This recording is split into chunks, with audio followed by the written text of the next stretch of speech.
সিদ্ধ ডিম কিভাবে রান্না করে এভাবে একটু এঁকে নেই, তাহলে ডিমটা ফুটবে না। ডিমটা একটু ছুরিতে কেটে নেই, যে ডিমটা ফুটবে না। অনেক সময় ডিম ফুটে যায়, আমাদের চোখে মুখে লেগে যায়। ডিম সাবধানের সহিত রান্না করতে, এই যে এইভাবে না হয় চোখে ফুটে খুব সমস্যা হবে, চোখে ফুটবে, গালে ফুটবে, হাত পা ফুটে যাবে।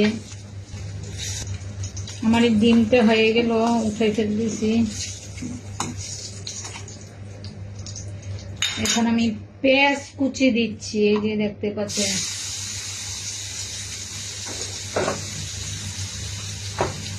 পেঁয়াজ কুচি দিয়ে দেখতে পাচ্ছেন আমার ডিম তরকারি হয়ে গেল। ধনেপাতা কাঁচামরিচ একদম শুকনা করে রান্না করেছি। আজকে ডিম ভুনা, ডাল ভুনা, ডাল ভাজি সব হবে আমাদের ঘরের খাবার, যেহেতু দুপুরবেলা। এই যে দেখতে পাচ্ছেন ডিমের কালারটা কেমন হয়েছে। হয়ে গেল ডিম তরকারিটা। সবাই ধনেপাতা কাঁচামরিচ বাধ্যতামূলক খাবেন। পেঁয়াজ পাতা ফ্রিজে কিভাবে রাখে এটা আমি আপনাদেরকে পরে দেখাবো। ওকে বাই, আল্লাহ হাফেজ, গুড নাইট।